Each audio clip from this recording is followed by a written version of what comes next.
and Anita's going to talk to us about a Mennonite center that's located, I believe, in a former school the colony had constructed.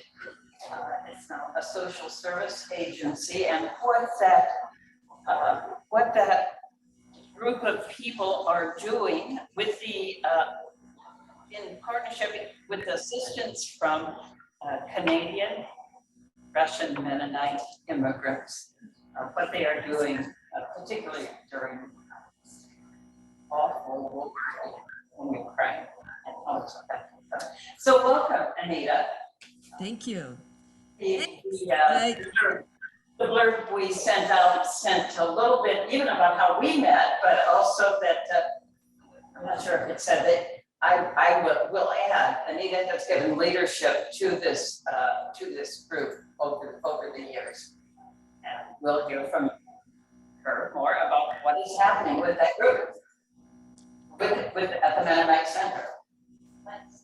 Thank you, Phyllis. I want to also say thank you because I'm drinking coffee this morning from a mug that was made by a potter in Goshen that Phyllis connected me to with Zelensky and the Ukrainian sunflower and then the egg which says peace on it. So thank you, Phyllis. Okay, let me see about my screen share here.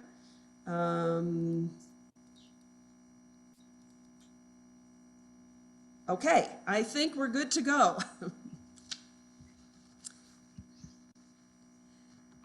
In the southeast part of Ukraine, there's a little town of Molochonsk. It was founded in 1804 by Low German-speaking Mennonite settlers from Poland. And they named it Hauptstadt, which actually means half city, after a Mennonite town in Poland. Hauptstadt was a very prosperous colony, and it was also the administrative center of the entire Molochna colony, which consisted of about 60 Mennonite villages. So, where is Molochonsk? Let's start with a little geography. This is a map of Ukraine. Ukraine is divided in half west and east by the Dnieper River, much like the US is divided by the Mississippi. I hope you can see on the map, the blue is quite faint, but the Dnieper River starts in the north, just north of Kyiv, and it goes south for a bit, then it turns east, then it turns back west again, and its outlet is into the Black Sea near Odessa. The western part of Ukraine is a lot more Ukrainian. They speak Ukrainian, and most of them don't even speak Russian. In the east, more people speak Russian, and the further east you go, the more pro-Russian feelings will be found. In the north, Belarus and Russia have borders with Ukraine, on the north, the east, and the southeast. On the west and the southwest, Ukraine is bordered by Poland, Romania, and Moldova. And Molochonsk is that red circle in eastern Ukraine, north of the Sea of Azov. Today, the population of Molochonsk is around 7,000, and its size ranks 395th out of 425 Ukrainian villages. There are no ethnic Mennonites living there today. The houses are old. People are poor. Streets are filled with potholes. There are a few cars, but most people ride their bicycles or they walk. Flowers line the streets, and fruit trees are everywhere.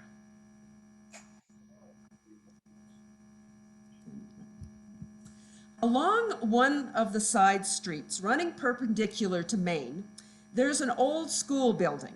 It was built around 1910, and originally it was a secondary school for Mennonite girls. But the school was closed by the Russian authorities sometime after 1921, after the Russian Revolution, when the communists came to power. And over the years, the school was used for a variety of things. It was badly damaged in 1943 when much of the village was torched as the German army retreated during World War II. By the early 1990s, after Glasnost, and when it was possible to visit Ukraine, many Mennonites from North America started returning to the Molochonsk area to see their old homeland. And this sign says Molochonsk. Some older people were looking for the places they were born. Others were searching for the place their parents came from. But what they saw, it just did not align with their memories. What were once vibrant, successful communities changed to a society with high levels of poverty, poor infrastructure, and limited support for marginalized people. Hurt by this knowledge, a group of Mennonites bought that old girls' school in 2000. They renovated it and they created the Mennonite Center to try to revitalize the local town and the surrounding areas where Mennonites had lived so successfully for almost 150 years. This is a sign in the front yard of the center. Built 1910, renovated 2001. The 4 goals of the Mennonite Center for the past 20 years has been, number 1, to provide community-based humanitarian services without discrimination. Number 2, to foster local sustainable initiatives. 3, to interpret and commemorate the Mennonite past in the area. And 4, to demonstrate reconciliation and collaboration in a society where people are often distrustful of each other. From the beginning, our building was open and available to the local community. We have an open door policy. We started serving hot lunches to seniors 3 days a week. Here they are walking to the center at noon. They drink a cup of hot tea and they visit while food is being prepared. Ira, our cook on the left, and her staff provide this food. In the summer, it was a cold lunch with tea. In the winter, there was hot soup and bread. Women came to the center for quilting and sewing projects. We have often used the center for special programs for the community. Here, the junior high band is playing a concert with instruments that we provided for them. From the beginning, the Mennonite Center has provided funding in these areas. Number 1, healthcare. We give money for surgeries, chemotherapy treatment, which is not paid for by the state, health clinics for seniors and children. We buy wheelchairs, crutches, hearing aids, eyeglasses. We provide the local hospital with lab equipment and test kits and current medical journals. Number 2, community life. Not only do those senior lunches provide warm meals, but they bring people together for a time of socialization. We have a weekly time at the Center for Moms and Tots. A local choir rehearses in the building, and any organization that can use a room, they can have it for their meetings. In music and sports, we've donated band and string instruments to the schools, costumes for dance groups and craft supplies. We've given sports equipment and uniforms, making sure that the money is given to girls' teams as well as to the boys. We've also funded travel costs for local teams to participate in national competitions, which has really created a sense of pride in the local community. Number 4, education. School, orphanage, and kindergarten facilities have been upgraded with new kitchen equipment, chalkboards, flooring, barrier-free ramps, and bathrooms. We've purchased computers and even a new school bus. And one thing I'm really excited and proud about is our scholarship and financial aid program for 24 university and medical school students every year. We want them to recognize the confidence that current Mennonites have in their future. Finally, farm assistance. We provide small loans for the purchase of farm equipment, and this is often repaid by providing free farm produce to needy farmers in their village and other families. One project was a loan that we gave to a beekeeper who was displaced from Crimea. And that entrepreneurial farmer and his wife were very creative when they bottled an entire year's worth of their organic honey into small jars, and they sold them all in a few days to North American tourists on the Mennonite Heritage Cruise. So, why is this center important to me? My father was born in a small Mennonite village in Ukraine in 1905. His grandfather, my great-grandfather, owned several flour mills, one in a city of Nikopol, which is right on the Dnieper River. Here is a picture of that flour mill, as well as a photo of my great-grandfather and his family. And the young woman standing on the left is my grandmother. When I visited Nikopol in 2008, I was really shocked to see this article and photo in the local paper, the Nikopol Reporter. They were doing a special series called 50 Influential, Outstanding People in the History of the City of Nikopol. My great-grandfather and his flour mill made that list.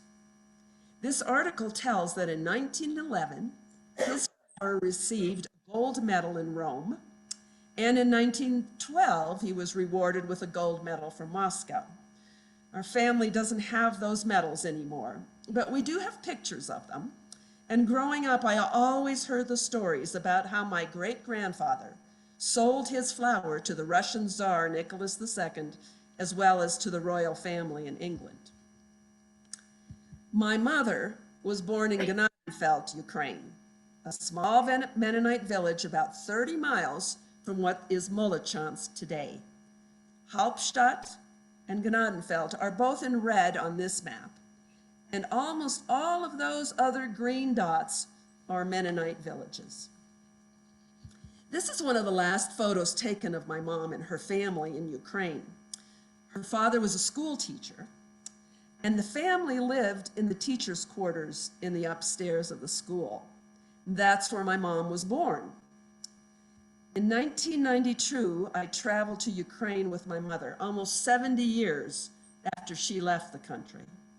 And as she and I walked those streets of Gnadenfeld, she saw that old school where she was born, and she recognized it. Even the roof had changed, and other renovations had been done. She ran towards the building. And you can't tell from this picture, but she's crying as she's standing near the front door of the building.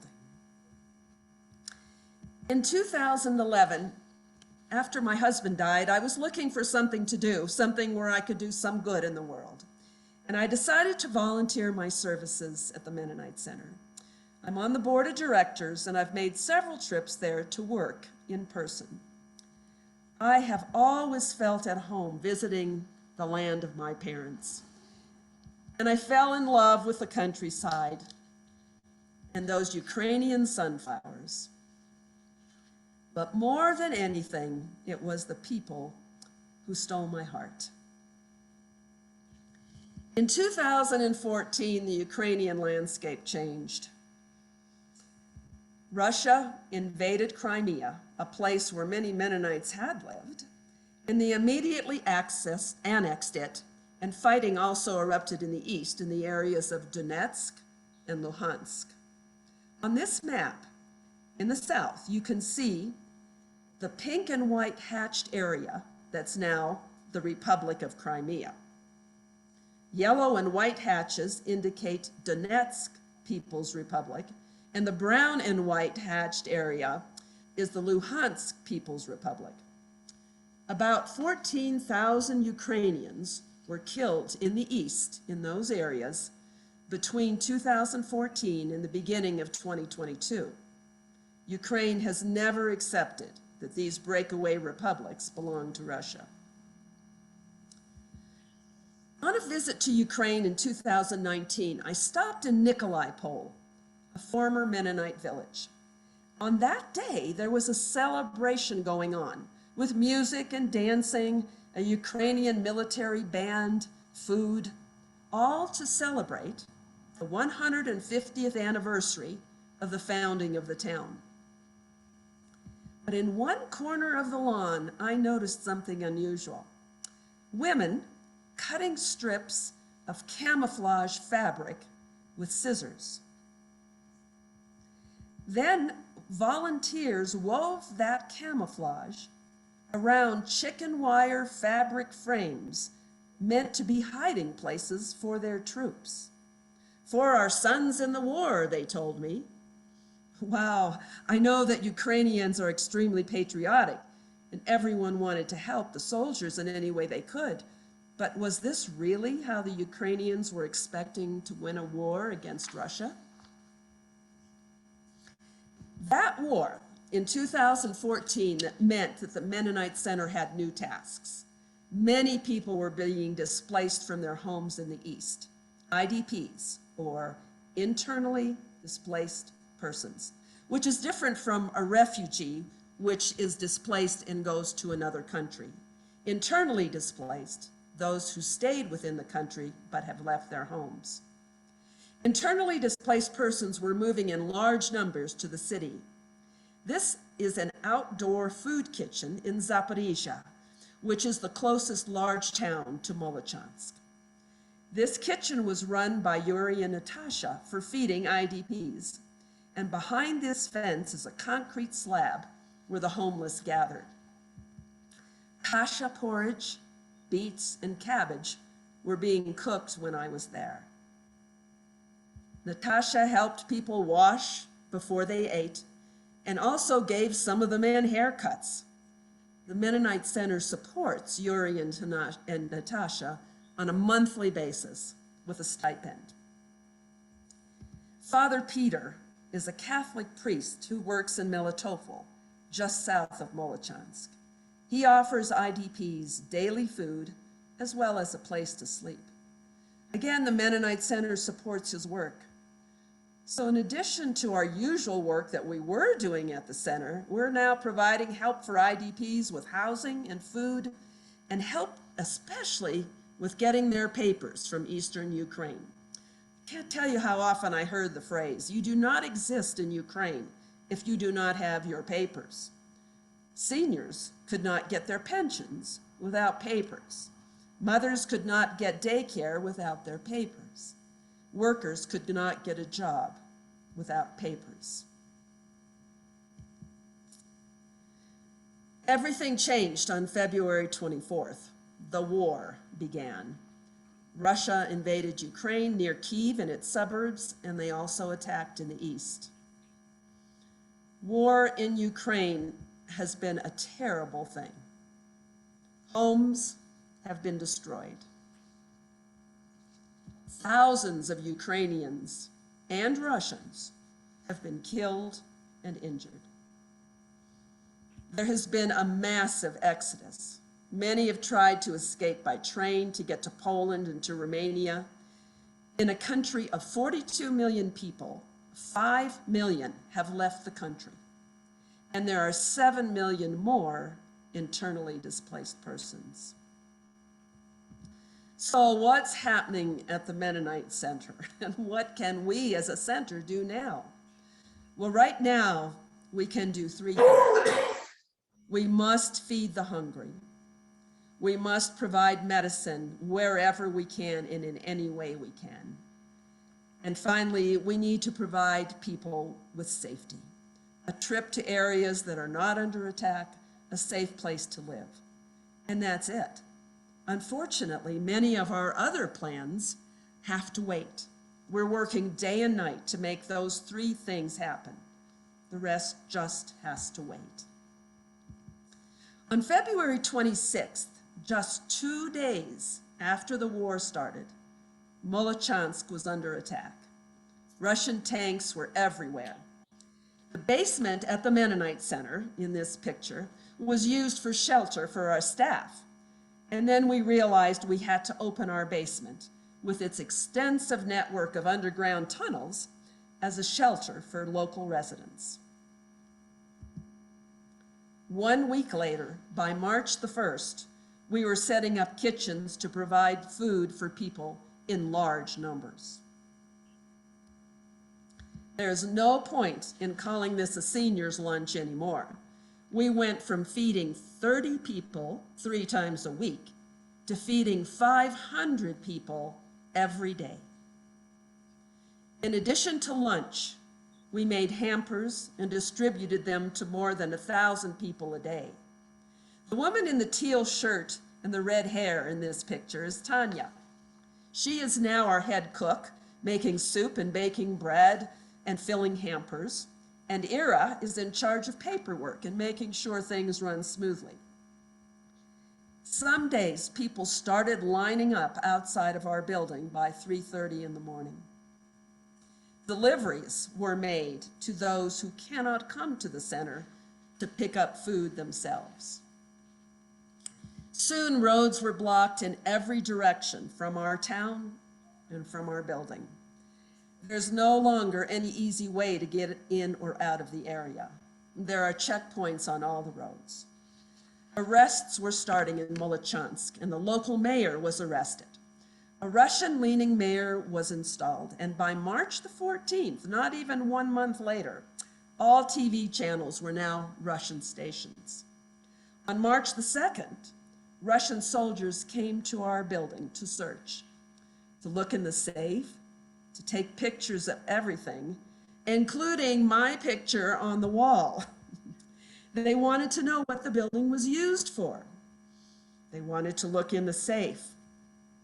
When the safe was locked, Ira was so nervous that it took several tries to get it open.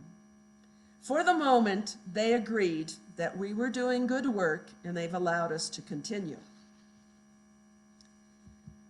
So how can we do our work now? How can we get food, and how can the banking system continue so we can buy gas and medications and other supplies for homeless people? During the week before the war started, we asked our staff to purchase enough food to prepare lunches for a month.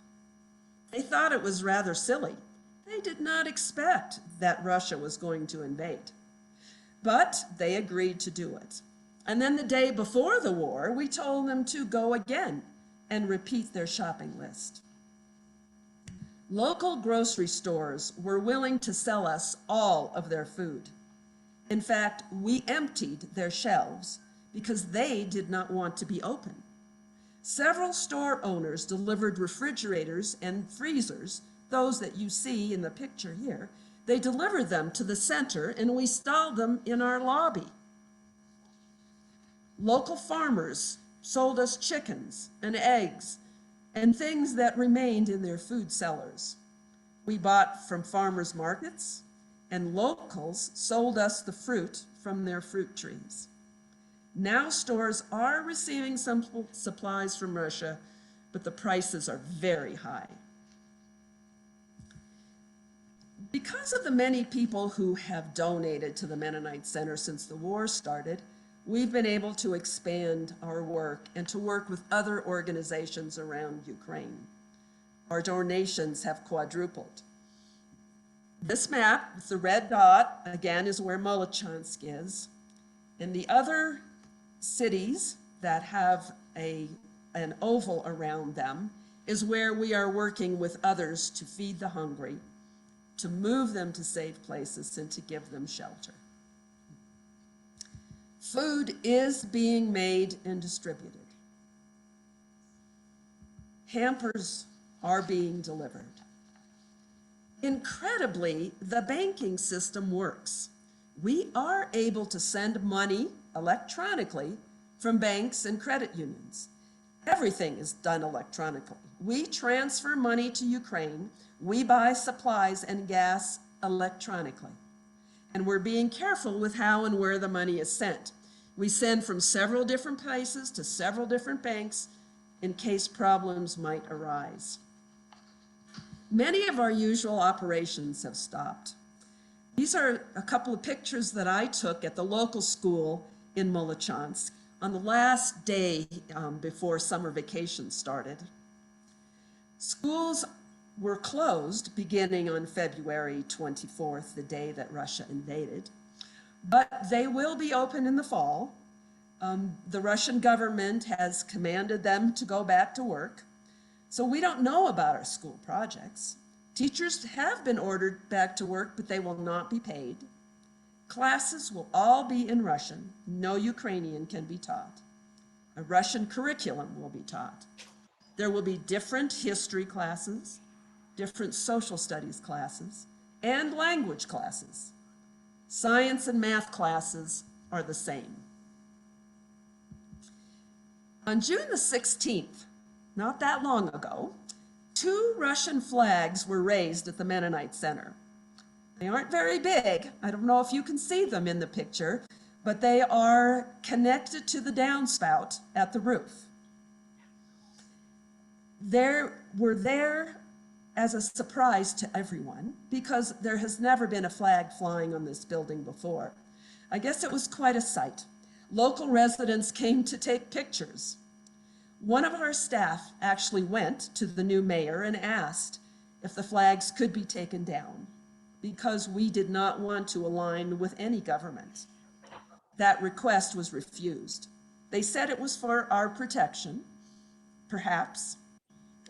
We think they were taking credit for the work we do and the people that we feel.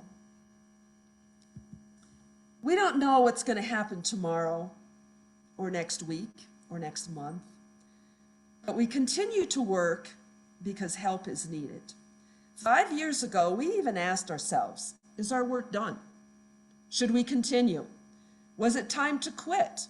Would we have donations when the children and the grandchildren of those born in these Mennonite colonies, when they were no longer alive?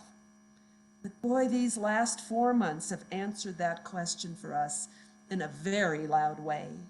We are the right organization in the right place at the right time. We constantly monitor the situation and talk about all of the what ifs.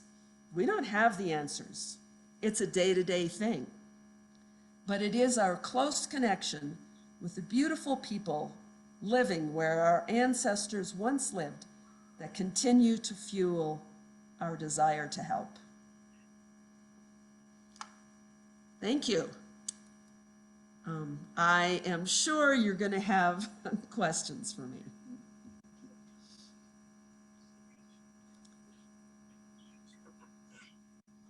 Questions? Yeah, I have a question. Yes. Is there a connection between Mennonite Central Committee and Mennonite Center? I'm asking that in terms of how do we contribute funds? Can we contribute to MCC that will get to the Mennonite Center? Our funding line to do that are different, but let me explain a little bit. MCC has been in Ukraine for a long time. They do many wonderful things, and I'm a big supporter personally. Their office has been in Zaporizhia, which is about 50 miles from Molochonsk. And we also have a large presence there in Zaporizhia ourselves. From the beginning, what we have done in Ukraine is humanitarian aid. Until the war started, MCC's work in Ukraine was to foster peace. They had a lot of things that they did to work on peace activities. They would have conferences that would try to train peacemakers. They have some Mennonite and other literature that they've had translated into Ukrainian and into Russian. So the focus of our two groups until February 24th, 2022, was completely different. And if they had noticed something, if they saw a need for someone that needed help immediately, they would let us know. And they've always said their organization moves much slower than ours can. We can get help to somebody within 24 hours if that's what's needed. Now that the war has started, they have been seeing the tremendous need for people to get food and to get things to safety. So they have been working with some different groups than we have, but some of them are the same as well. So some groups that we've worked with, we are both donating money to those same groups. But we have others that are just ours, mainly that what we're doing in Molochonsk itself. MCC does not contribute to that one. I would be happy, I didn't make a slide to show how to donate, but perhaps I could send that to Phyllis or to someone else who's in the group. As Phyllis mentioned at the beginning, our organization was initially started by a group of Canadians. That is where most of the people who left in the 20s, who left Ukraine in the 1920s, that's where most of them went. And so people that actually came from there were the ones who started the Mennonite Center. So the organization is, has its beginnings there, and that's where all of the legal documents take place. However, since then, we've certainly changed, and many North Americans are part of the volunteer group, part of the donation group. At the current time, I'm the only board member who is not a Canadian. And so you can donate by credit card online, and I would have that information for you. You could send a check if you prefer to have a receipt for that donation, and we have that information for you as well. But rather than have you write it down from a slide, I'd like to send it on after this service today. Thank you very much. I really appreciate the work you're doing. Thank you. It feels really good, and there's there's so much that needs to be done. Other questions? I have strong ties to the Ukraine. 3 of my grandparents were born there and immigrated here in the early 1800s. And so I have visited there 3 different times and have been to that Mennonite Center. So I know the place where you speak. That it was more or less a museum, kind of depicting the Mennonite heritage and culture of the time. And I have strong ties to that. And also to Klaus Epp, if you know that story, and I think you do. I certainly do. My great-grandfather was Klaus Epp's wife's brother. She was Ellen Elizabeth Jansen, and my grandfather was Johann Jansen. So if I seem a little strange, that may contribute to my strangeness. Well, we could have Phyllis tell you a whole lot about that story as well. So certainly there was at least one room in the center that had a number of artifacts that had been collected from local Mennonite villages, Mennonite things that were being thrown out, pictures on the wall to show some of the heritage. One of the trips that I was there, I went out to a place where there's nothing left. My father was born in this area that ended up having only about 8 to 10 houses. It was called Rheinfeld. And as we were driving through that area, we found an old millstone that was definitely still from the Mennonite times. And my husband and I hired a local person who had a truck and a way to move this heavy stone, and he put it on his truck and he delivered it to the Mennonite Center. So if you're there and you're outside under the trees, we have several stones sitting there, and one of those was from my family, so I'm always happy to go there and take a picture with that. Your presentation is so much appreciated. The news that we get in our various press outlets is depressing and you are inspiring, even though you serve amidst tragic things. We hear a lot about the difficulties that villages have with Russian occupation. The Russians can defeat and push back the Ukrainians in war, but then the occupation doesn't go so well. What are the dynamics between the people in this village and the Russian occupiers? Ah, yes, there are stories I can tell. So I don't want to take up too much time with all these stories, but so Ira, the picture at the beginning of the cook, she is pro-Ukrainian. However, she has a daughter who's married to a Russian officer, and they live in Crimea. And so she certainly has some sympathies that would make her feel that she was not a threat to the invaders. So on the day that that Russian troop came into the Mennonite Center, and they interrogated Ira for quite some time, they left, I think, feeling that everything was okay. The officer in charge of that group gave Ira his phone number.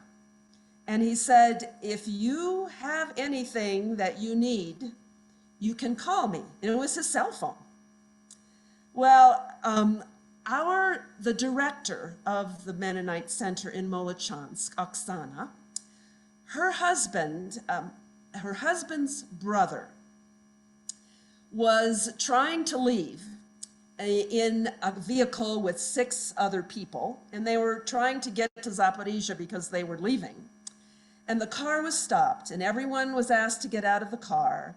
And what they do is they look at your phones because they think that people you're texting to will be people that are your friends, and you will say some things about the Russians, and then they know what your real sympathies are. So that's one of the ways that they use. And I guess they looked at his phone and they found some things they didn't like, and so they arrested him. And others have been arrested, but usually there, at least, after 3, 4, 5 days, they've been released, given their phone back, and allowed them to go home. Well, Denise's brother was not released, and he was kept for about 10 days when people were really getting very worried. And Ira decided that she was going to use that phone number of that Russian officer, and she was going to call him. And she called him and she asked, was there anything that he could do? And he said, well, he didn't know about that. And he didn't offer anything, but hung up. The next day, that man was released. And we feel pretty confident that it was because of her phone call that something, was made to happen. And then one other time, there was a man in the village who was quite sick. They thought he had a heart attack. But because nothing was allowed in or out, they didn't know what to do. And by the way, the hospital in Molochonsk has no doctors there now. They've all left, every one of them. And so this man had no medical care. And so Ira called up her friend, her Russian officer, on his cell phone, and she explained the situation. And that officer asked his physician from his group to go visit that man.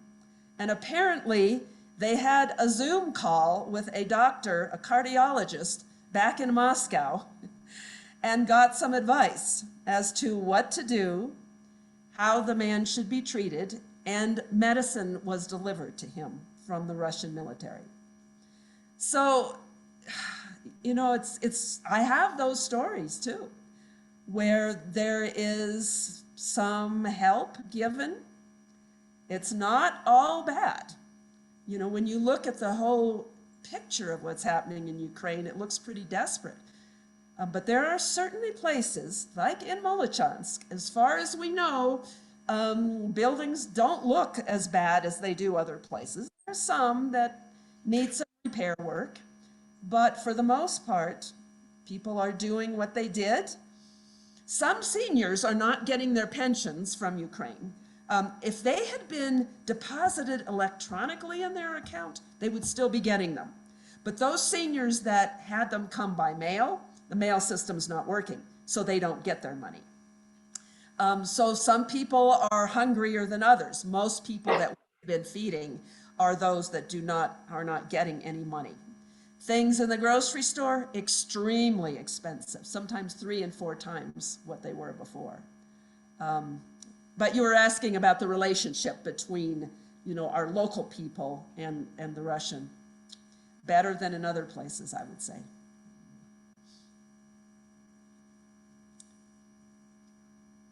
Other questions? 1 or 2 more?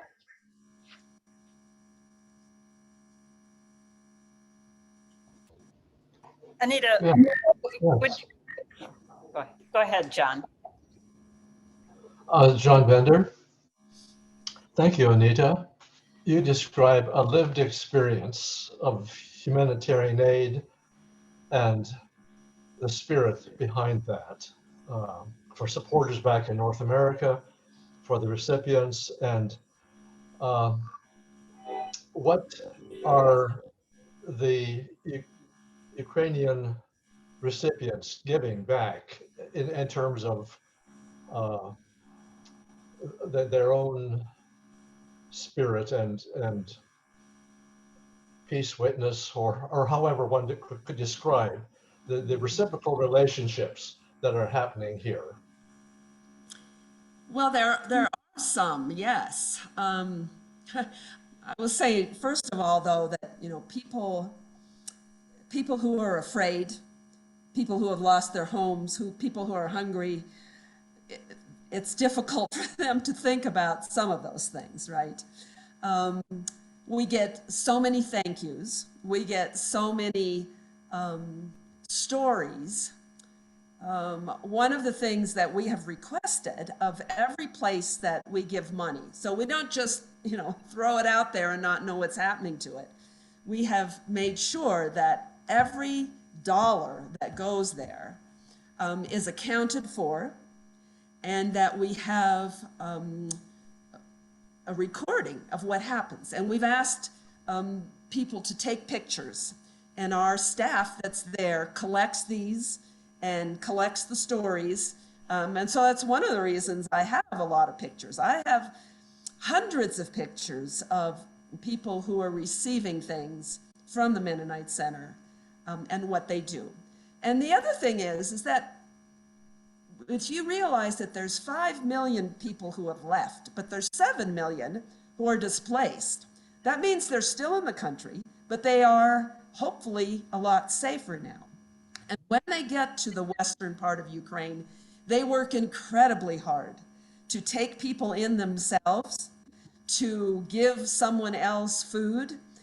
There's so many people at the border right now as well, crossing especially into Poland in the northwest part of the country. And apparently these Ukrainian people that we have helped, these internally displaced people, they are there working at the border, providing, the lines are so long, people sometimes have to wait 48 hours in line to get across the country, across the border into Poland. And they are there providing food for them. They are providing blankets and things for the children to try to help that process of moving along. And I think that's probably one of the places that we've seen the most, is right there working at the border. And all of these people are ones that have been helped to get where they are in the West to be safe. They don't want to leave. They love their country. I have never seen people who are so pleased to be there and to be doing things, to be working. I have a video of a woman who lives in Kyiv, and she took a video in her bathroom, and you can tell that it's the bathroom. And right next to the tub, there are 2 mattresses up against the wall. And she says, well, if the bombs come close, I jump in the tub and pull these mattresses over me. But she's a violin player, and she has the door closed, and she's recording herself playing the Ukrainian national anthem on her violin. And she says, my husband is in the next room with others making Molotov cocktails, which, don't know about that, but they're doing whatever they can to be pro-country. Thank you. Well, thank you so much, Anita, for giving us this picture into the work you and your and the large associate group of donors are doing in to keep this Mennonite Center so vital. When I think of the word legacy, what a dynamic legacy is happening now due to connections that have been going on for more than 100 years, Yeah. 150 years, something like that. And do send the donation information in an email to Absolutely. me. And Thank you. John Hertzler will then distribute it via email to all the class members. So Thank you. thank you very again. much. Thank you. And I just want to say it's been a real pleasure for me as well to be able to do this. I have so many stories in my head and from all the times I've been to visit, but it's good to be able to kind of try to focus it and put it down a little bit. And I will say personally, I'm so pleased to be working there, but it also brings up questions all the time about, you know, what am I as a Mennonite? What is my response? What should it be? You know, we're talking about a war. I don't want to be pro one side or the other. I want to make sure that I'm trying to be helping people and not thinking about that larger issue of nationality and what that means. So, you know, if you have any other classes going on that talk about what it means for a Mennonite, you know, to be non-resistant and yet help in humanitarian ways, I'm always open to hearing about that. Yeah, well, this is a very impressive example of one of the ways, an important way that witness is being carried out. So thank you again. Yeah, nice to see you, Phyllis.